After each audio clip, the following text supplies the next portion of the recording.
ప్రభునందు ప్రియమైన అవన స్నేహితులారా, మరి ఒకసారి మా YouTube channel Holi God prayer fellowship Vizag తరపున దేవుని వాక్యాన్ని మీతో పంచుకోవడానికి దేవుడు నాకు అనుగ్రహించిన ఈ గొప్ప భాగ్యాన్ని బట్టి మొదటిగా దేవాది దేవునికి ఎంతగానో కృతజ్ఞతాస్తుతులు చెల్లించున్నాను. ప్రతి బుధవారం ప్రియమైన అవన స్నేహితులారా, మా ఛానల్ ద్వారా యవనస్తుడి గుడికి మేము అప్లోడ్ చేయడం జరుగుతున్నది. ఈ యవనస్తుడి గుడిగా వీక్షిస్తున్న మీ అందరికీ ఆశీర్వాదకరంగా ఉన్నదని మేము తలంచున్నాం. మీకు ఆశీర్వాదకరంగా ఉంటే కనుక మీరు వీక్షించడమే కాకుండా మీ తోటి స్నేహితులకు కూడా మా యూట్యూబ్ ఛానల్ని పరిచయం చేయవలసిందిగా ప్రభువైన యేసుక్రీస్తు నామములో అందరినీ కోరుచున్నానండి. తద్వారా దేవుడు మాకు ఇచ్చిన ప్రేరేపణలో నడిపింపబడుతున్న మా ఈ పరిచర్యలో మీరు కూడా పాలిభాగస్తులు కావాల్సిందిగా ప్రభువైన యేసుక్రీస్తు నామములో అందరినీ కోరుచున్నాను. దేవునికి స్తోత్రం. హల్లెలూయా, హల్లెలూయా. ప్రియమైన అవన స్నేహితులారా, మరి గత అనేక వారాలుగా దేవుని వాక్యంలో ఉండి దేవుని మరిచి జీవితాలు ఏమవునో మీకు తెలుసా? ఈ అంశ సందేశాన్ని మనం ధ్యానం చేసుకుంటూ ఎన్నో అద్భుతమైన విషయాల్ని, ఆధ్యాత్మిక విషయాల్ని, వాస్తవిక సత్యాలను, జీవిత సత్యాలను ఈ అంశ సందేశంలో మనం ధ్యానం చేసుకుంటూ రావడం జరుగుతున్నది. ప్రియమైన అవన స్నేహితులారా, మా ఛానల్లో ప్లేలిస్ట్ కూడా అవైలబుల్గా ఉంది, వీక్షించవలసిందిగా. మరి ముఖ్యంగా మీరు వీక్షించడమే కాకుండా మీ తోటి స్నేహితులకు కూడా షేర్ చేయవలసిందిగా ప్రభు పేట మీ అందరినీ కోరుచున్నాను. మరి ఈ వారం ఈ అంశ కొనసాగింపులో ప్రియమైన అవన స్నేహితులారా, నిర్గమకాండము 4వ అధ్యాయం 24వ వచనంలో మోషే మీదకి ప్రియమైన దేవుని బిడ్డలారా దేవుని కోపం వచ్చింది. దేవుడు మోషేను చంపజూచనని అక్కడ మనం చూస్తుంటాం. దీనికి గల కారణాన్ని గత 3 వారాలుగా మనం ధ్యానం చేసుకుంటూ కొన్ని ఆత్మీయ విషయాల్ని గత వారం మనం ధ్యానం చేసుకున్నాం. మరి ఈ వారము ప్రియమైన అవన స్నేహితులారా, దానికి కొనసాగింపుగా మరికొన్ని లోతైన ఆత్మీయ విషయాలు మనం ధ్యానం చేసుకుంటూ ఈ అంశ సందేశంలో మనం ముందుకు వెళ్దాం. మరి ముఖ్యంగా ప్రియమైన అవన స్నేహితులారా, మరి విశ్వాసంతో నడిపింపబడుతున్న మా ఈ పరిచర్యలో మీరు కూడా పాలిభాగస్తులు కావాల్సిందిగా ప్రభువైన యేసుక్రీస్తు నామములో అందరినీ కోరుచున్నాను. ప్రియమైన అవన స్నేహితులారా, మరి ఈ దిన ఈ యవనస్తుడి కొడుకును ప్రారంభ ప్రాంతం మనం ప్రారంభించుకుందాం. అందరూ కళ్ళు మూసుకొని తలలో ఉంచుకుని ప్రార్థనలో నాతో పాటు ఏకీవించవలసిందిగా ప్రభువైన యేసుక్రీస్తు నామములో అందరినీ కోరుచున్నాను. ప్రార్థన చేసుకుందాం. మహిమాస్వరూపైన మా ప్రభువా, జీవాధిపతి అనేసయ్యా, నీ ఘనమైన నామానికి మహిమ ఘనత ప్రభావం చెల్లించున్నాం దేవా. ఈ దినమున ఈ సమయంలో జరుగుతున్న ఈ యవనస్తుడి కొడుకుని మీరు దీవించండి, ఆశీర్వదించండి. పాట ద్వారా మీరు మహింపరచబడండి. వాక్యం ద్వారా వింటున్న ప్రతి ఒక్కరితో మీరు మాట్లాడండి. మరి ముఖ్యంగా దేవా, మీకే మొరపెడుతున్నాను దేవా, వాక్యాన్ని వింటున్న ప్రతి యవన సహోదరిని మీరు దీవించండి, ఆశీర్వదించండి. వాళ్ళని ప్రోత్సహిస్తున్న తల్లిదండ్రులందరినీ మీరు దీవించండి, ఆశీర్వదించండి. వాక్యాన్ని వివరించి తెలియజేస్తున్న నాపై నీ అభిషేకాన్ని నుంచి అద్భుత వివరణ ప్రతి ఒక్కరికి తెలియజేసేలా వారందరూ అర్థం చేసుకునేలా మీరు కార్యాన్ని జరిగించండి. ముగింపు ప్రార్థనలో తోడైన ముందుకు నడిపించండి. ఈ యవనస్తుడి కుడిక ప్రారంభం నుండి ముగింపు వరకు మీరు తోడైనమని మీకే వేలాది వందనములు కృతజ్ఞతాస్తుతులు చెల్లిస్తూ యేసు పరిశుద్ధ నామములో అడిగి వేడుకొనిచున్నాం తండ్రి, ఆమేన్. దేవునికి స్తోత్రం. హల్లెలూయా, హల్లెలూయా. ప్రార్థనలో నాతో పాటు ఏకీవించిన మీ అందరిని బట్టి ప్రభువుకి ఎంతగానో కృతజ్ఞతాస్తుతులు చెల్లించినానండి. మరి ఈ సమయంలో మా సహోదరుడు బెస్లేరు ఒక ఆత్మీయ గీతాన్ని పాడుతారు. తన ఆత్మీయ గీతాన్ని పాడుతున్న సమయంలో తనతో పాటు ఏకీవించి దేవుని నామాన్ని మహింపరచవలసిందిగా ప్రభువైన యేసుక్రీస్తు నామములో అందరినీ కోరుచున్నాను. దేవునికి స్తోత్రం. హల్లెలూయా.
స్వరము వినకనే నేను నిన్ను విడచి తిరిగితి నేను నాదు బ్రతుకులో సమస్తము కోల్పోయితే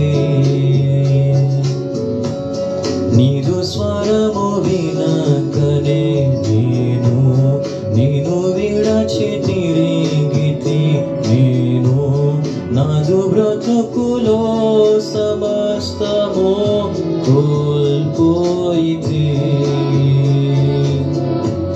నిన్ను చూడని క్షణము నీతో నుండని బ్రతుకు ఊహించలేను నా యేసయ్యా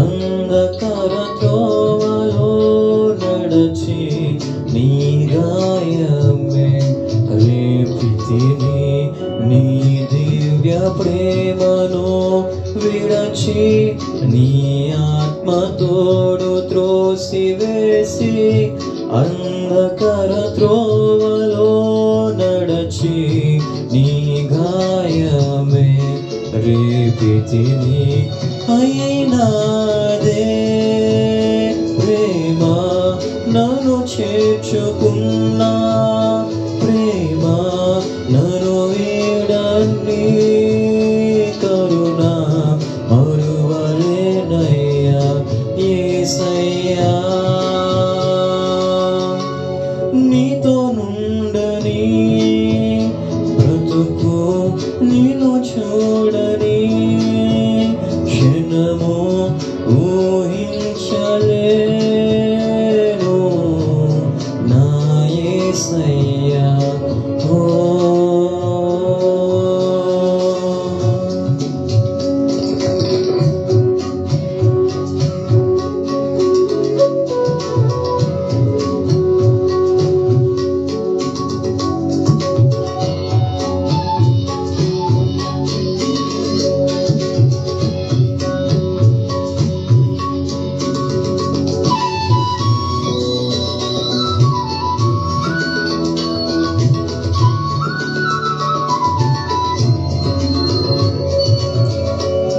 నన్ను హత్తుకున్నా ప్రేమ నన్ను చేర్చుకున్నా ప్రేమ నీ వెలుగులోనే నిత్యం నే నడిచెదన్ నన్ను హత్తుకున్నా ప్రేమ నన్ను చేర్చుకున్నా ప్రేమ నీ వెలుగులోనే నిత్యం నే నడిచెదన్ నన్ను విడువకు ప్రియుడా నాకు తోడుగా నడువు నీతోనే నా బ్రతుకు సాగింతును యేసయ్యా నిన్ను చూడని క్షణము నీతో నుండని బ్రతుకు ఊహించలేను నా యేసయ్యా నిన్ను చూడని క్షణము నీతో నుండని బ్రతుకు ఊహించలేను నా యేసయ్యా ఓ చక్కని ఆత్మీయ గీతం ద్వారా ప్రభు నామాన్ని గణపరిచిన మా సహోదరుడు బెస్లేని బట్టి ప్రభువుకి ఎంతగానో కృతజ్ఞతాస్తుతులు చెల్లించున్నానండి. మరి అదే సమయంలో తనతో పాటు ఏకీవించి దేవుని నామాన్ని మహింపరిచిన మీ అందరిని బట్టి కూడా దేవునికి నేను ఎంతగానో కృతజ్ఞతాస్తుతులు చెల్లించి ఉన్నాను. దేవునికి స్తోత్రం. హల్లెలూయా హల్లెలూయా. ప్రియమైన యవన స్నేహితులారా, మరి ఈ సమయంలో దేవుని యొక్క వాక్యాన్ని మనం ధ్యానం చేసుకునబోచున్నాం. దేవుని మనిషి జీవితాలు ఏమవునో మీకు తెలుసా? ఈ అంశ సందేశంలో భాగంగా ప్రియమైన యవన స్నేహితులారా, ఎన్నెన్నో అద్భుతమైన విషయాల్ని మనం ధ్యానం చేసుకుంటూ రావడం జరిగినది. దేవుని మర్చిపోవడం అంటే ఏంటి?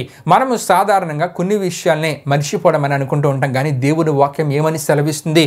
మర్చిపోయే వారి పరిస్థితులు ఏ విధంగా మారుతాయో ప్రారంభంలో ఈ అంశ సందేశంలో మనం ధ్యానం చేసుకుంటూ రావడం జరిగినది. మరి దానికి కొనసాగింపుగా గత కొన్ని వారాలుగా దేవుని వాక్యంలో ఎవరెవరు దేవుని విషయాలు మర్చిపోయారో ఆ మర్చిపోవడం ద్వారా వారి జీవితాల్లో ఎటువంటి పరిస్థితులు వారు ఎదుర్కొన్నారు, యాకోబు గురించి మనం తెలుసుకుందాం. యాకోబు దేవుడి దగ్గర చేసిన వాగ్దానాన్ని, తీర్మానాన్ని మర్చిపోయాడు. మర్చిపోవడం ద్వారా యాకోబు పరిస్థితులు ఏ విధంగా మారిపోయాయి? ప్రియమైన స్నేహితులారా, ఈ విషయాలు మనం ధ్యానం చేసుకుంటూ గత 3 వారాలుగా మోసే సిప్పోరాల గురించి మనం ధ్యానం చేసుకుంటూ రావడం జరుగుతున్నది. నిర్గమకాండము 4వ అధ్యాయము 24వ వచనంలో మనం చూస్తున్నప్పుడు దేవుడు మోషేను చంపజూచనని మనం చూస్తుంటాం. దేవుడు ఎందుకు మోషేను చంపజూచారు? దానికి గల కారణం ఏంటి? దేవుడు నిజంగా చంపివేద్దాం అనుకున్నారా, లేకపోతే వారికి ఏదైనా విషయాన్ని జ్ఞాపకం చేద్దాం అనుకున్నారా? ఈ విషయాలన్నీ గత 3 వారాలుగా మనం ధ్యానం చేసుకుంటూ ఆత్మీయ సందేశాన్ని కూడా మనం తెలుసుకుంటూ రావడం జరుగుతూ ఉన్నది. అయితే ప్రియమైన యవన స్నేహితులారా, క్లుప్తంగా ఒకసారి మీకు ఈ విషయాలని జ్ఞాపకం చేస్తున్నాను. మోసే సిప్పోరాలకి దేవుడిచ్చిన జ్యేష్ఠ కుమారుడి విషయమై దేవుడు అబ్రాముతో చేసిన నిత్య నిబంధనకు గుర్తైన సున్నతిని వారు అశ్రద్ధ చేశారు. 8వ దినాన చేయాల్సిన సున్నతిని వారు అశ్రద్ధ చేశారు, అవిధేయత చూపించారు, నిర్లక్ష్యాన్ని చూపించారు, జ్ఞాపకం ఉంచుకోవాల్సిన అతి ప్రాముఖ్యమైన విషయాన్ని వారు మర్చిపోయారు. ఈ సున్నతి గురించిన విషయాలను కూడా, పూర్తి వివరాన్ని కూడా ఈ అంశ సందేశంలో మనం తెలుసుకోవడం జరిగినది. ప్రియమైన యవన స్నేహితులారా, అయితే వీరు అశ్రద్ధ చేయడం ద్వారా, అవిధేయత చూపించడం ద్వారా, నిర్లక్ష్యం చేయడం ద్వారా ఎటువంటి పరిస్థితులు వీరు ఎదుర్కొన్నారో మనం తెలుసుకుంటూ దాన్ని వీరు సరి చేసుకోగలిగారా లేదా అనే విషయాలను కూడా మనం ధ్యానం చేసుకోవడం జరిగినది. అయితే ప్రియమైన యవన స్నేహితులారా, దీనిని మనం తెలుసుకుంటున్న ఆత్మీయ విషయాల్లో భాగంగా గత వారం ఏ విషయాలు మనం తెలుసుకున్నామంటే, క్రైస్తవ తల్లిదండ్రులైన వారు వారి పిల్లల విషయమై దేవుడు చెప్పిన రక్షణ విషయం అవ్వచ్చు, మారు మనసు విషయం అవ్వచ్చు, ఆధ్యాత్మిక జీవిత విషయం అవ్వచ్చు, అంతేకాకుండా వాక్యానుసారమైన ఆత్మీయతను వారికి అలవరిచే విషయం అవ్వచ్చు, వాటి విషయంలో క్రైస్తవ తల్లిదండ్రులైన వారు ఆలస్యం అనేది చేయకూడదు. వాటిలో వీరిని నేర్పేవారుగా, వారిని బలపరిచేవారుగా, స్థిరపరిచేవారుగా క్రైస్తవ తల్లిదండ్రులైన వారు ఉండాలి. ఈ విధంగా లేకుండా వారికి నచ్చినట్లుగా పిల్లల్ని వారికి నచ్చినట్లుగా విడిచిపెడుతూ గాలికి వదిలేసినా సరే, వారి నిర్ణయాలు వారు తీసుకునేలా వారిని విడిచిపెట్టేసినా సరే, దేవుని దగ్గర లెక్క అప్పచెప్పాలనే విషయాన్ని గత వారం మనం తెలుసుకున్నాం. మోషేకి ఎదురైన పరిస్థితులు మీ జీవితాల్లో కూడా మీరు ఎదుర్కొనక తప్పదనే విషయాన్ని గత వారం మనం తెలుసుకోవడం జరిగినది. దీనికి కొనసాగింపుగా మరికొంత లోతుగా ప్రియమైన యవన స్నేహితులారా, ఈ వారము మరికొన్ని విషయాన్ని మనం ధ్యానం చేసుకుంటూ ఈ అంశ సందేశంలో మనం ముందుకు వెళ్దాం. అయితే దేవుని వాక్యాన్ని మనం చూస్తున్నప్పుడు సామెతల గ్రంథము 1వ అధ్యాయము 8వ వచనంలో మనం చూసినట్లయితే మనకి అక్కడ ఏ విషయాలు కనబడుతూ ఉంటాయంటే, నా కుమారుడా, నీ తండ్రి ఉపదేశము ఆలకింపుము, నీ తల్లి చెప్పు బోధను త్రోసివేయకమని అక్కడ మనకు కనబడుతూ ఉంటుంది. దేవునికి స్తోత్రం. హల్లెలూయా హల్లెలూయా. ఈ వాక్య భాగాన్ని ప్రతి ఒక్కరు వివరించి తెలియజేసేటప్పుడు ఏమని చెప్తూ ఉంటారంటే, యవనస్తులకు ఆపాదిస్తూ చెప్తూ ఉంటారు. ఏమనంటే, నీ యొక్క తండ్రి ఉపదేశాన్ని నీవు ఆలకించాలి, నీ తల్లి నీకు చెప్పు బోధనను నువ్వు త్రోసివేయకూడదు, దానిని అంగీకరించాలి, ఆ ప్రకారం నీవు జీవించాలని యవనస్తులకు ఆపాదిస్తూ దేవుని సేవకులు చాలా సందర్భాల్లో తెలియజేస్తూ ఉంటారు. అయితే ఇక్కడ మరి ఒక కోణంలో మనం ఆలోచిస్తే గనుక, మరి యొక్క ఆత్మీయ కోణంలో ఇక్కడ మనం ఆలోచిస్తే గనుక మనకి ఏ విషయాలు కనబడుతూ ఉంటాయంటే, తల్లిదండ్రులైన వారు వారి పిల్లలకు ఉపదేశము చేసేవారుగా ఉండాలి, వారి పిల్లలకు బోధించేవారుగా, దేవుని వాక్య విషయాలను బోధించేవారుగా తల్లిదండ్రులైన వారు ఉండాలనే విషయము ఈ సామెతల గ్రంథము 1వ అధ్యాయం 8వ వచనంలో మనకి ఎంతో వివరంగా క్లియర్గా తెలియజేయబడుతుందండి. దేవునికి స్తోత్రం. హల్లెలూయా హల్లెలూయా. ప్రియమైన యవన స్నేహితులారా, ఇక్కడ మనం చూస్తున్నప్పుడు క్రైస్తవ తల్లిదండ్రులుగా ఉన్నవారు పాస్టర్లకు, పాస్టమ్మ గారులకు, లేకపోతే సంఘాలకు వచ్చే విశ్వాసులకు వచ్చే బోధ చేయడం కాదు, కానీ ముందుగా తల్లిదండ్రులైన వారు ఏం చేయాలంటే వారి యొక్క కుమారులకు, వారి యొక్క కుమార్తెలకు బోధ చేయాలనే, వారి యొక్క కుమారులకు, కుమార్తెలకు ఉపదేశించాలనే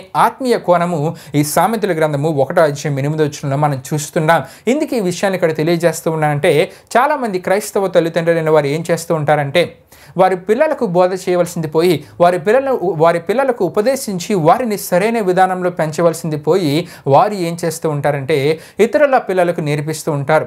ఇతర విశ్వాసుల పిల్లలకు లేకపోతే సంఘంలో ఉన్న సేవకుడి పిల్లలకు వారు బోధ చేసేవారుగా చాలామంది క్రైస్తవ తల్లిదండ్రులు ఉంటూ ఉంటారు. కానీ దేవుని వాక్యం ఏమని సెలవిస్తుందంటే మత్తయి సువార్త 7వ అధ్యాయం 3 నుండి 5 వరకు రాయబడిన వాక్య వచనాలు మనం చదివితే గనుక యేసు ప్రభువారు కొండ మీద ప్రసంగంలో జన సమూహముల సమక్షంలో శిష్యులను ఉద్దేశించి చెప్పిన మాటల్లో దేవుడు ఏమనంటూ ఉన్నారంటే ప్రియమైన స్నేహితులారా, ముందు నీ కంటిలోనున్న దూలము నెంచక నీ సహోదరుని కంటిలోనున్న నలుసును చూచిరేయాలా? నీ కంటిలో దూలముండగా నీవు నీ సహోదరుని చూచి నీ కంటిలోనున్న నలుసును తీసివేయనేమని చెప్పనేలా? వేషధారి, మొదట నీ కంటిలోనున్న దూలమును తీసివేసుకునుము, అప్పుడు నీ సహోదరుని కంటిలోనున్న నలుసును తీసివేయటకు నీకు తేటగా కనబడునని యేసు ప్రభువారు కొండ మీద ప్రసంగంలో శిష్యులను ఉద్దేశించి చెబుతున్న మాటలుగా ఈ మాటలు మనం చూస్తూ ఉంటాం. దేవునికి స్తోత్రం. హల్లెలూయా, హల్లెలూయా. ప్రియమైన స్నేహితులారా, ఇక్కడ మనకి ఏ విషయాలు తెలియజేయబడుతున్నాయంటే చాలామంది క్రైస్తవ తల్లిదండ్రులు ఏం చేస్తూ ఉంటారంటే వారి పిల్లల జీవితాల్లో ఉన్న దూలము లాంటి బలహీనతలను సరిచేయకుండా వారు ఏం చేస్తూ ఉంటారంటే క్రైస్తవ సంఘాలను నడిపించే సంఘ కాపరుల లోపాలని సరిచేసేవారిగా, వారిలో లోపాలని కనుగొనే పనినే వారు కట్టుకొని ఆ పని చేసేవారిగా చాలామంది క్రైస్తవ తల్లిదండ్రులైన వారు ఉంటూ ఉంటారు. అదేవిధంగా సంఘానికి వచ్చే విశ్వాసుల విషయాల్లో కానీ వారి విషయాలు ఏదైనా లోపం కనబడుతుందేమో అని చెప్పి దాన్నే ఒక పనిగా పెట్టుకుంటూ అదే పనిలో వారు ముందుకు వెళ్తూ ఉంటారు. వారి యొక్క విశ్వాసుల పిల్లలకు బోధ చేసేవారుగా వీరు ఉంటూ ఉంటారు. సేవకుడి పిల్లలకు బోధ చేసేవారుగా వీరు ఉంటూ ఉంటారు. కానీ వారి కుటుంబాలలో ఉన్న పిల్లల విషయంలో వీరికి కనీసం ఆలోచన ఉండదు, కనీసం జాగ్రత్త పడే ఆత్మీయత వీరిలో ఉండదు. అయితే ఇటువంటి క్రైస్తవ తల్లిదండ్రులకు ప్రోత్సాహకరంగా కానుకలకు కకృతి పడే చాలా మంది సేవకులు ఉంటూ ఉంటారు. ఇటువంటి ప్రోత్సాహాన్ని వారు అటువంటి క్రైస్తవ తల్లిదండ్రులకు ఇస్తూ ఉంటారంటే ఆరాధనలోని కీర్తన వివరించి చెప్పమని ప్రోత్సహిస్తూ ఉంటారు, ఉత్తర ప్రత్యుత్తరాలని చదవమని ప్రోత్సహిస్తూ ఉంటారు. అయితే ప్రియమైన స్నేహితులారా, అటువంటి సమయంలో ఇటువంటి క్రైస్తవ తల్లిదండ్రులు చేసే బోధలు వింటున్నప్పుడు వారింట్లో ఉన్న పిల్లలకి ఇటువంటి బోధ చేస్తారో లేదో తెలియదు. కానీ క్రైస్తవ సంఘ విశ్వాసుల విషయంలో కానీ ఆ సంఘ కాపరాలకు కానీ వీరే ఏదో గొప్ప ఆత్మీయత గలవారుగా, వీరే ఏదో మంచి ఆత్మీయ జీవితాన్ని కలిగి జీవించేవారుగా ఆ సంఘంలో ఆ సమయంలో బోధిస్తూ ఉంటారు. వారింట్లో ఉన్న పిల్లలకి ఈ విధమైన బోధ చేస్తారో లేదో తెలియదు. కానీ ఆ సంఘంలో ఆ సమయంలో ఏదో భక్తి జీవితాన్ని కలిగి జీవించిన వారుగా వారు బోధిస్తూ ఉంటారు. కానీ ఇక్కడ మనం తెలుసుకోవాల్సిన విషయం ఏంటంటే విచిత్రంగా మనకు కనబడుతుంటుంది, వారు అక్కడ బోధిస్తున్నప్పుడు వారి పిల్లలు సంఘంలో కనబడరు. ఉత్తర ప్రత్యుత్తరాలను చదువుతున్నప్పుడు సంఘంలో వారి పిల్లలు కనబడరు. ఇక్కడే వారి ఆత్మీయత బయటపడుతుంది. కానీ కానుకలకు కకృతి పడే చాలామంది క్రైస్తవ సేవకులు ఏం చేస్తూ ఉంటారంటే ఇటువంటి క్రైస్తవ తల్లిదండ్రులను దేవుని వాక్యాన్ని తెలియజేయడానికి వారిని ప్రోత్సహించేవారుగా చాలామంది ఉంటూ ఉంటారు. ఇంకా మనం చూస్తున్నప్పుడు సిలువ మీద పలికే 7 మాటల గురించి మనం చూస్తుంటాం. ఈ విషయాల్లో కూడా చాలామంది క్రైస్తవ సంఘంలో ఉన్న విశ్వాసులను ఆ మాటలను బోధించడానికి చాలామంది ప్రోత్సహిస్తూ ఉంటారు. కానీ ప్రియమైన స్నేహితులారా, ఆ సందర్భంలో కూడా మనం ఆలోచిస్తున్నప్పుడు వారు బోధిస్తున్నప్పుడు వారి పిల్లలు సంఘంలో కనబడరు. వారు బోధిస్తున్నప్పుడు ఆ మాటలు వినడానికి కనీసం మా క్రైస్తవ తల్లిదండ్రుల పిల్లలు చర్చికి రారు. ఇక్కడే వారి ఆత్మీయత తేటతలగా మనకు కనబడుతుంటుంది. గనుకనే దేవుని వాక్యంలో ఈ కొండ మీద ప్రసంగంలో దేవుడు యేసు ప్రభువారు చెప్తున్న మాటల వివరణ ఏంటంటే మీరు అక్కడ మనం చూస్తున్నప్పుడు ఇటువంటి క్రైస్తవ తల్లిదండ్రులు వారి గృహాలలో ఉన్న పిల్లల జీవితాల్లో ఉన్న ఆత్మీయ అవిధేయత అనే దూలాన్ని ముందు కనుగొనాలి. ఆత్మీయ సోమరితనమైన దూలమును వారి ముందు కనుగొనాలి. ఆత్మీయ విసుగుదల అంటే వారి పిల్లల్లో ఉన్న ఆత్మీయ విసుగుదల అనే దూలాన్ని ముందు వీరు కనుక్కోవాలి. ఆత్మీయ అశ్రద్ధ అనే దూలమును వారు ముందుగా కనుక్కోవాలి. ఆత్మీయ నిర్లక్ష్యం అనే దూలమును కూడా క్రైస్తవ తల్లిదండ్రుల వారు ముందుగా కనుక్కొని వారిని సరిదిద్దే ప్రయత్నాన్ని క్రైస్తవ తల్లిదండ్రులైన వారు చేయాలి. ఆత్మీయ మంట భారం అనేది వారిలో పెరిగేలా వారిని అటువంటి ఆత్మీయతలో పెంచేవారుగా క్రైస్తవ తల్లిదండ్రులైన వారు ఉండాలి. ఆత్మీయతలో ఆసక్తి లేని దూలమును కనుగొని ఆసక్తిని కలిగించేలా వారిని ప్రోత్సహించేవారిగా ఆ పనిని చేసేవారిగా క్రైస్తవ తల్లిదండ్రుల వారు ఉండాలి. కానీ సంఘ కాపరి చేసే పనిని కానీ సంఘ కాపరురాలు చేసే పనిని కానీ వీరు చేయకూడదని దేవుని వాక్యం క్లియర్గా మనకు తెలియజేస్తుంది. దేవునికి స్తోత్రం. హల్లెలూయా, హల్లెలూయా. ఎందుకంటే ఉపదేశించడం బోధించడం అనేది ఎవరి పని అంటే సంపూర్ణ సేవ పిలుపు, సంపూర్ణ సేవ సమర్పణ, సంపూర్ణ సేవ భారమును కలిగిన సంఘ కాపరులది ఉపదేశించడం బాధ్యత. ఆ బాధ్యత అంతా వారిదే. ఆ పని చేసేవారిగా సంఘంలో ఉన్న క్రైస్తవ విశ్వాసమైన తల్లిదండ్రులు ఉండకూడదు. ఎందుకంటే దేవుని వాక్యంలో మనం చూస్తున్నప్పుడు దేవుని సేవకులు మాత్రమే ఆ పని చేయడానికి వారు ఏర్పరచబడ్డారు. వారు సంపూర్ణంగా వారు ప్రతిష్ఠించుకున్నారు కాబట్టి, సంపూర్ణ సేవా భారాన్ని వారు కలిగి ఉన్నారు కాబట్టి, సంపూర్ణ సమర్పణ జీవితాన్ని వారు కలిగి ఉన్నారు కాబట్టి ఉపదేశించే పని, బోధించే పని ప్రభు సేవకులదని తప్పగా మనం తెలుసుకోవాలి. దేవుని వాక్యంలో మనం చూస్తున్నప్పుడు మనకు ఒక విషయం కనబడుతుంది. కీర్తన గ్రంథం 50వ కీర్తన 16వ చరణంలో భక్తినలతో దేవుడి ఇట్లా సెలవిస్తున్నానని అక్కడ మనం చూస్తుంటాం. నా కట్టడలు కుమారులు వివరించుటకు నీకేమి పని, నా నిబంధన నీ నోట వచ్చించదువేమి అని అక్కడ మనం చూస్తూ ఉంటాం. అంతేకాకుండా సామెతల గ్రంథము 14వ అధ్యాయం 1వ వచనంలో మనం చూస్తున్నప్పుడు జ్ఞానవంతురాలు తన ఇల్లు కట్టునని అక్కడ మనం చూస్తూ ఉంటాం. అయితే ఈ మాటలో ఉన్న ఆత్మీయ అర్థము, భావము ఏమిటని మనం ఆలోచిస్తే గనక, ఆ జ్ఞానవంతురాలు తన ఇల్లును కట్టునంటే సంసారం అనే ఇల్లు, అంతేకాకుండా కుటుంబం అనే ఇల్లు. కుటుంబం అనే ఇల్లు అంటే ఆ కుటుంబ సభ్యులుగా ఉన్న భర్తని, అంతేకాకుండా కుమారులను, కుమార్తెలను, వారి ఆధ్యాత్మిక జీవితాలు, వీరందరి ఆధ్యాత్మిక జీవితాలని వాక్యము ద్వారా దేవునిలో నమ్మకస్తుడిగా కట్టాలి, దేవునిలో స్థిరపరచాలి. దీన్నే ఇక్కడ మనం చూస్తున్నప్పుడు జ్ఞానవంతురాలు తన ఇల్లు కట్టును అనే మాటలోని అర్థము ప్రియమైన స్నేహితులారా. అంతేగాని జ్ఞానవంతురాలు సంఘాన్ని కట్టాలని ఈ వాక్య భాగంలో రాయబడిన ఈ మాట అర్థము కానే కాదు. సంఘాన్ని కట్టే పని ఎవరిదంటే సంఘ సేవకుడిది, సంఘ సేవకురాలిదని తప్పక మనం తెలుసుకోవాలి. వారు సంఘాన్ని కట్టే పని చేయడమే కాకుండా వారు ఏం చేయాలంటే వారి కుమారులను, వారి కుమార్తెలను కుటుంబం అనే ఇల్లును కట్టే పని కూడా సంఘ కాపరాలది. అంటే వారు సంఘాన్ని కట్టాలి, అంతేకాకుండా వారి కుటుంబాన్ని కట్టుకునే పని వారు చేయాలి. వారు ఈ విధంగా చేయకపోతే వారి పిల్లల జీవితాలు ఒక దేనా వలె ఉంటాయి. వారి పిల్లల జీవితాలు యాజకుడగు అహరోను కుమారుల వలె ఉంటాయి. వారి పిల్లల జీవితాలు యాజకుడికి ఏలీ కుమారుల వలె మార్చబడతాయి. ఈ విషయాలు మీరు క్లియర్గా తెలుసుకోవాలనుకుంటే కనుక ఆదికాండం 34వ అధ్యాయం చదివితే కనుక దీనా గురించిన విషయాలు మీకు తెలియజేయబడతాయి. లేవియాకాండం 10వ అధ్యాయం 1-11 వరకు చదివితే కనుక మనకి యాజకుడికి అహరోను కుమారుల గురించి తెలియజేయబడుతుంది. సమూయేలు మొదటి గ్రంథం 2వ అధ్యాయం మనం చూస్తున్నప్పుడు ప్రియమైన స్నేహితులారా, అంతేకాకుండా 3వ అధ్యాయం 4వ అధ్యాయం చదివితే కనుక యాజకుడికి ఏలీ కుమారుల గురించి మనకు తెలియజేయబడుతుంది. మరికొన్ని హెచ్చరిక విషయాలు మీరు తెలుసుకోవాలనుకుంటే కొరింథీయులకు రాసిన మొదటి పత్రిక 10వ అధ్యాయం 5-11 వరకు రాయబడిన వాక్య వచనాలు చదివితే కనుక మరికొంత వివరంగా లోతుగా ఈ విషయాలు మీరు తెలుసుకోగలరు. దేవునికి స్తోత్రం, హల్లెలూయా. గనుక క్రైస్తవ తల్లిదండ్రులైన వారు మీరు చేయవలసిన ఉపదేశము, మీరు చేయవలసిన బోధ మొదట మీ కుమార్తెలకని దేవుని వాక్యం ద్వారా సందర్భంలో మీకు తెలియజేయడం జరుగుతున్నది.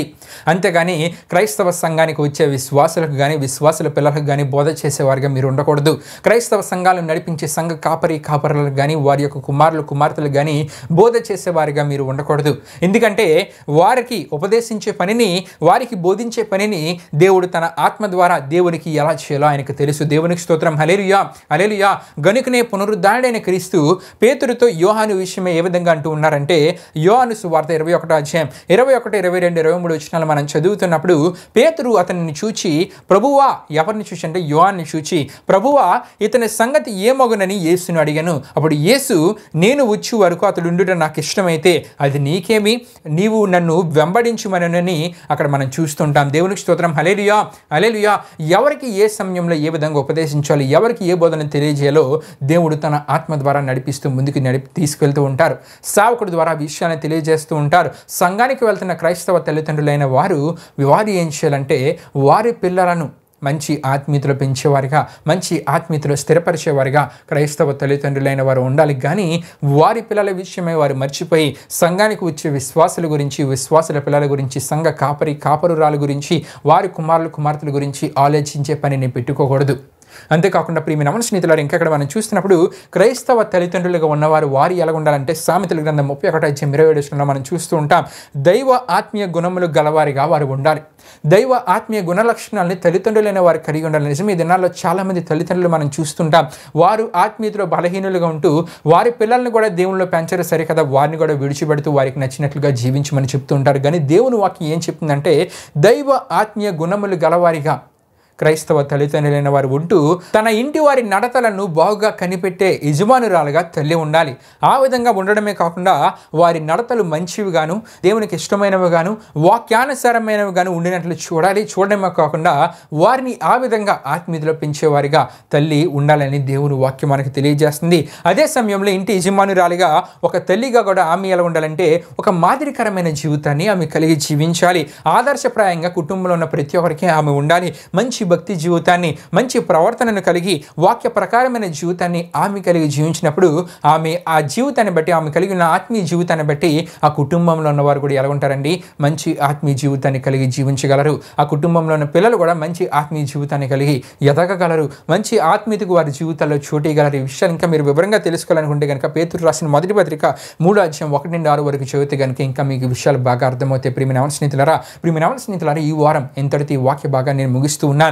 వచ్చే వారి మీదే వాక్యానికి కొనసాగింపుగా మరికొంత లోతుగా క్రైస్తవ తల్లిదండ్రులకు వారు ఎటువంటి ఆత్మీయత కలిగి ఉండాలో, వచ్చేవారు మరికొంత లోతుగా మనం తెలుసుకుంటూ ఈ విషయాలనే కాకుండా క్రైస్తవ తల్లిదండ్రులైన వారు ఎటువంటి ఆత్మీయతను కలిగి ఉండాలి, క్రైస్తవ కుటుంబాలలో ఉన్న యవనస్తులు ఎటువంటి ఆత్మీయతను కలిగి ఉండాలో ఈ అంశ సందేశంలో మనం తెలుసుకుంటూ ముందుకు వెళ్దాం. ఎప్పుడైతే ప్యారలల్గా రెండు విషయాలు మనం తెలుసుకుంటూ ముందుకు వెళ్తామో ప్రియమైన స్నేహితులారా, అప్పుడు క్రైస్తవ తల్లిదండ్రులైన వారు దేనిని మరవకూడదు, క్రైస్తవ కుటుంబాల్లో ఉన్న యవనస్తులు దేనిని మరవకూడదు క్లియర్గా మనకు అర్థమవుతుంది. కాబట్టి ఈ వర్తమానాన్ని ఇన్ని భాగాలుగా ఇంత వివరంగా ఇంత లోతుగా మీకు తెలియజేయడం జరుగుతున్నది. కాబట్టి ప్రియమైన స్నేహితులారా, వీక్షించి దేవుడు కోరే ఆత్మీయతని కలిగి జీవించండి. మీలో ఏదైనా ఆత్మీయ బలహీనత ఉంటే దాన్ని సరిచేసుకొని దేవుడు కోరే ఆత్మీయత కలిగి జీవించండి. తల్లిదండ్రులైన వారు కూడా వీక్షించవలసిందిగా ప్రభువుని యేసుక్రీస్తునామమున నేను కోరుచున్నాను. ఎందుకంటే తల్లిదండ్రులైన వారు ఎటువంటి ఆత్మీయత కలిగి ఉండాలో, దేనిని మర్చిపోకూడదో కూడా ఈ అంశ సందేశంలో మనం తెలుసుకుంటూ రావడం జరుగుతున్నది కనుక వీక్షించవలసిందిగా ప్రభు పేట మీ అందరినీ కోరుచున్నాను. వచ్చే వారం మరికొన్ని విషయాలు ధ్యానం చేసుకుంటూ ఈ అంశ సందేశం మనం ముందుకు వెళ్దాం. దేవుడి పరిశుద్ధ వాక్యాన్ని మన వెనుకల్లో దీవించునుగాక. ఆమేన్. ప్రియమైన స్నేహితులారా, యవనస్తుల కొడుకును ముగింపులంతా మనం ముగించుకుందాం. అందరూ కళ్ళు మూసుకొని తల ఉంచుకొని ప్రార్థనలో నాతో పాటు ఏకీవించవలసిందిగా ప్రభువైన యేసుక్రీస్తు నామమున అందరినీ కోరుచున్నాను. ప్రార్థన చేసుకుందాం. మహిమా స్వరూపైన మా ప్రభువా, జీవాధిపతి అయిన యేసయ్యా, నీ ఘనమైన నామానికి మహిమ ఘనత ప్రభావం చెల్లించున్నాం దేవా. ఇప్పుడు వరకు యవనస్తుల కొడుకులో మాతో పాటు తోడుగు నడిపించిన దేవా, మీకే వేలాది వందనములు కృతజ్ఞతాస్తుతులు చెల్లించిన వేశాం. మరెన్నో అద్భుతమైన విషయాలను ధ్యానం చేసుకోవడానికి కృపను కాపుదలను అనుగ్రహించిన దేవా. విన్న ప్రతి ఒక్కరు ఈ మాటలను సరైన విధానంలో అర్థం చేసుకొని నీవు కూడా ఆత్మీయతను కలిగి వారు జీవించగలిగేలా మీరు కార్యాన్ని జరిగించండి. ఈ యవనస్తుడు కూడా ప్రారంభం నుండి ముందు వరకు తోడైనందుకు మీకే వేలాది వందనములు కృతజ్ఞతాస్తుతులు చెల్లిస్తూ యేసు పరిశుద్ధ నామములో అడిగి వేడుకొనిచున్నాం తండ్రి. ఆమేన్. యేసు రక్తమే జయం, ప్రవేశ రక్తమే జయం, ప్రవేశ రక్తం సంపూర్ణమైన విజయం, అపవాది క్రియలకనంత నాశనము కలుగునుగాక. ఆమేన్. ప్రభు మిమ్మును మీ కుటుంబములను దీవించునుగాక. ఆమేన్.